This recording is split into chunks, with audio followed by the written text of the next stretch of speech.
My name is Olivia, and this is the story of how my world was shattered and how I rebuilt it, thread by thread, with a plan that turned betrayal into justice. It's a tale I never thought I'd share, but if you're listening, maybe you'll see why I had to do what I did. This is for anyone who's ever been stabbed in the back and found the strength to rise taller than ever. I'm a 32-year-old marketing director at a mid-sized tech firm in Seattle. My days are a whirlwind of spreadsheets, client pitches, and the hum of coffee shops where I sketch out campaigns. I've always been the reliable one, first to arrive, last to leave, the woman who could juggle deadlines and still make time for those I loved. My best friend, Mia, was the heart of that world. We met in college, forging a bond over late-night study sessions and cheap wine. For over a decade, she was my rock. We shared everything, secrets, dreams, even a tiny apartment when we were scraping by. Mia was the sister I never had, the one who'd laugh with me until we cried and hold my hand through every heartbreak. But even the deepest bonds can fracture. It was a rainy Tuesday in March when the first crack appeared.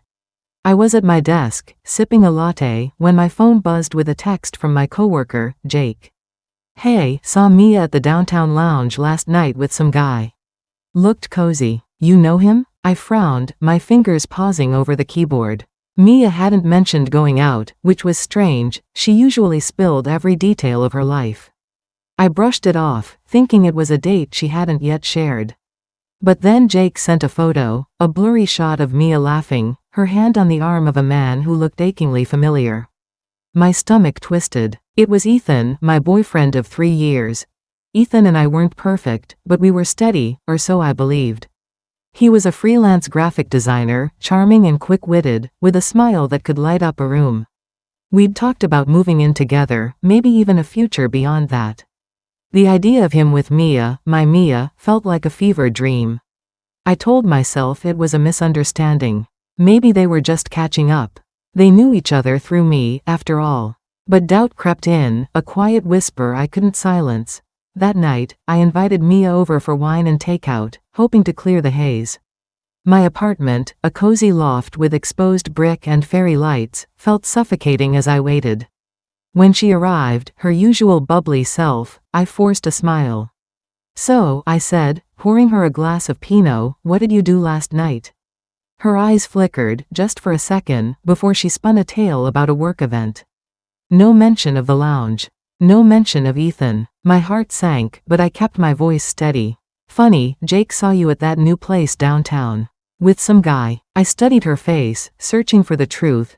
Mia's laugh was too sharp, too quick. "Oh, yeah, just a colleague. Networking thing. You know how it is." She changed the subject, but her lie hung in the air like smoke. I didn't push. Not yet. But I knew her words were empty. The next week was torment. I couldn't eat, couldn't sleep. Every time Ethan kissed me or Mia sent a meme, I felt like I was drowning in their deception. I needed proof, something undeniable, before I confronted them. So, I became someone I barely recognized, a detective in my own life. I checked Ethan's phone while he showered, my hands trembling as I scrolled through his messages. There it was, a thread with Mia, filled with flirty texts, heart emojis, and plans to meet again.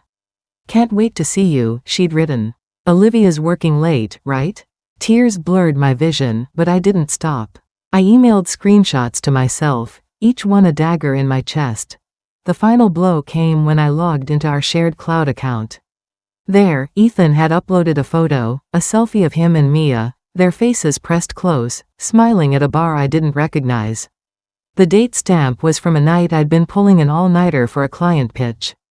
They hadn't just betrayed me, they'd done it while I was pouring my soul into my work, trusting them both. I sat on my couch, staring at that photo, and something inside me broke. But it wasn't just pain, it was rage. Not the loud, reckless kind, but the cold, sharp kind that sharpens your focus. They thought they could play me, humiliate me, and walk away unscathed. They were wrong. I didn't confront them right away. I needed time to process, to plan. For days, I went through the motions, work, dinners with Ethan, coffee dates with Mia, while my mind churned. I cried in the shower, where no one could hear, and poured my thoughts into a journal to stay grounded. "They took my trust," I wrote. "But they won't take my dignity." I refused to let this break me. I would reclaim my power, and I'd do it my way. The idea struck one sleepless night as I gazed at the city lights from my balcony. Mia and Ethan thrived on attention, Mia with her curated Instagram aesthetic, Ethan with his edgy design portfolio. They'd betrayed me in the shadows, but I'd expose them in the spotlight, not with violence or petty drama, but with something they'd never anticipate. I'd use my skills, my network, and their own flaws to make them face the consequences. Step 1 was gathering more evidence. I wasn't just building a case for myself, I needed something public, something irrefutable. I reached out to Jake, who'd seen them at the lounge, and other mutual friends who'd picked up on weird vibes but stayed silent. I shared just enough to enlist their help. Sarah, a friend who worked at the lounge, got me security footage from that night, Mia and Ethan. Unmistakable, kissing in a corner booth. Leo, a tech-savvy friend, helped me recover deleted messages from Mia's old phone, which she'd left at my place months ago. The messages were brutal, Mia mocking me, calling me oblivious, while Ethan laughed along. Step 2 was laying the groundwork. Mia was obsessed with her online brand, chasing sponsorships and collabs. Ethan was pitching for a major contract with a local ad agency, one my firm often worked with. Their egos were my leverage. I started subtly, planting seeds of unease. I accidentally sent Mia a vague text about hearing rumors, watching her squirm. She responded with a flurry of emojis and deflections, but her panic was palpable. Ethan grew jittery when I mentioned running into someone from the lounge. They knew they were on thin ice, but they didn't know how deep the water was. The plan crystallized over weeks. I leveraged my marketing expertise to craft a campaign, not for a client, but for justice. I launched an anonymous blog, Truth in Shadows, styled like a trendy lifestyle site but with a twist. It shared stories of betrayal and accountability, with veiled posts about friends who lie and partners who cheat. I seeded it on social media, using dummy accounts to amplify its reach. Seattle's tight-knit creative scene devoured it, especially when I hinted at local influencers and designers caught in scandals. Mia, always glued to her phone, started commenting on the posts, clearly rattled. "This is so vague," she wrote. "Sounds like someone's just bitter." I smiled, knowing she was ensnared, but the blog was just the beginning. I needed to understand why Mia and Ethan had done this, to unravel their motives. I analyzed their patterns. Mia's social media was a shrine to her ego, every post a bid for validation. Ethan's portfolio was his identity, each design a plea for recognition. They weren't just cheating, they were feeding off each other's vanity, using me as a stepping stone. That realization fueled my resolve. I wasn't just going to expose them, I was going to dismantle their carefully crafted facades. I expanded the blog's reach, collaborating with a freelance writer friend, Emma, who helped craft posts that were gripping yet ambiguous enough to avoid legal trouble. We wrote about hypocrisy in creative circles and the cost of disloyalty, each post a breadcrumb leading to the truth. I also created a private group chat with Sarah, Leo, and Emma, where we brainstormed ways to amplify the plan without crossing ethical lines. They became my anchor, reminding me this was about accountability, not just revenge. To deepen the impact, I engaged with the blog's growing audience, responding to comments as the anonymous admin. People shared their own stories of betrayal, and I realized this was bigger than my pain, it was a shared wound. I added a resource section to the blog, linking to articles on healing from betrayal and building resilience. It wasn't just a trap for Mia and Ethan, it was becoming a beacon for others. I even started a newsletter, sharing weekly insights on trust and integrity, which gained a small but loyal following. Each subscriber felt like a nod to my purpose, a reminder that I was turning my hurt into something meaningful. I also began to explore the emotional undercurrents of my plan. I wasn't just angry, I was grieving the loss of two people I'd loved. Late at night, I'd sit on my balcony, wrapped in a blanket, and let myself feel the weight of it all. I wrote letters to Mia and Ethan in my journal. Letters I'd never send, pouring out my hurt, my questions, my resolve. It was cathartic, a way to release the pain without letting it define me. I started to see my plan not as vengeance, but as a way to honor the trust I'd given them, to demand the respect they'd denied me. The Real Trap was an event, a community showcase for local creatives, hosted by my firm and Ethan's target agency. I pitched it to my boss as a PR win, securing approval. I ensured Mia and Ethan were invited, Mia as a rising influencer, Ethan as a promising designer. They RSVP'd, unaware of my role. The event was set for a sleek downtown venue, all glass walls and fairy lights, the kind of place they'd both preened for. In the weeks leading up, I obsessed over every detail. I worked with a graphic designer friend, Tara, to create the digital gallery, embedding the evidence seamlessly. I rehearsed my speech, practicing my calm in front of a mirror until I could deliver it without a tremor. I confided in Sarah, Leo, Emma, and Tara about the full plan, and they rallied around me, offering ideas and encouragement. I journaled affirmations: I am enough. I am in control. Those words were my lifeline, grounding me as the stakes soared.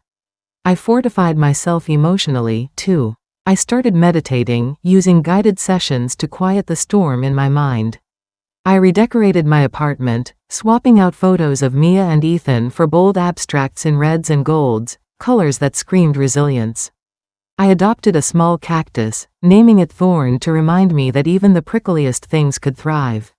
I also began practicing yoga, finding strength in the slow, deliberate movements. These acts weren't distractions, they were declarations that I was more than their betrayal.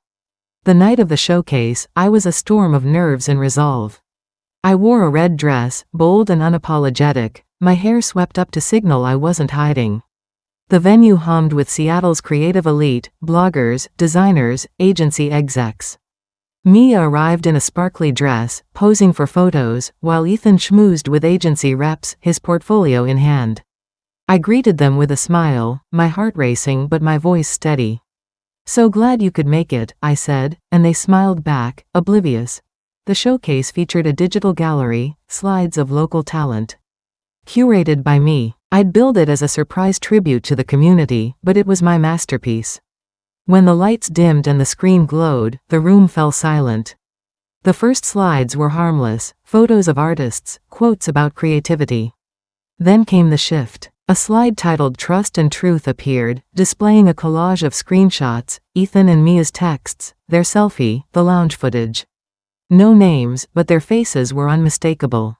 The room gasped. Another slide showed Mia's messages mocking me, Ethan's replies egging her on. I'd blurred my name, but the context was clear. Whispers swept the crowd. Mia's face drained of color, her phone slipping from her hand. Ethan froze, his portfolio forgotten.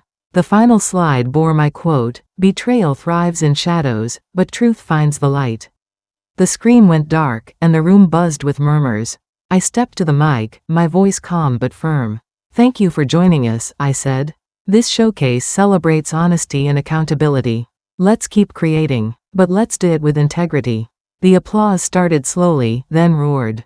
Eyes turned to Mia and Ethan, the truth dawning. The fallout was swift. Mia's brand collapsed, sponsors dropped her, and her followers turned, flooding her posts with accusations. Ethan's agency contract evaporated, no one wanted a designer tied to a scandal. They tried to spin it, claiming it was a misunderstanding, but the evidence was too damning, and Seattle's creative scene was too small for them to hide. They didn't dare confront me, their guilt was too heavy, and my silence was louder than any accusation. I didn't gloat. I didn't need to. I'd taken their lies and forged a mirror they couldn't escape. The victory was in the ripple effect. The showcase sparked conversations about trust and accountability across the community. My blog, Truth in Shadows, became a platform for others to share their stories anonymously, fostering healing and solidarity. I hadn't just exposed Mia and Ethan. I'd ignited a movement. Mia left Seattle a month later, her social media dormant. Ethan sent a weak apology text, which I deleted without a reply. I was done with them. But I wasn't done with myself. Rebuilding was a slow, deliberate journey.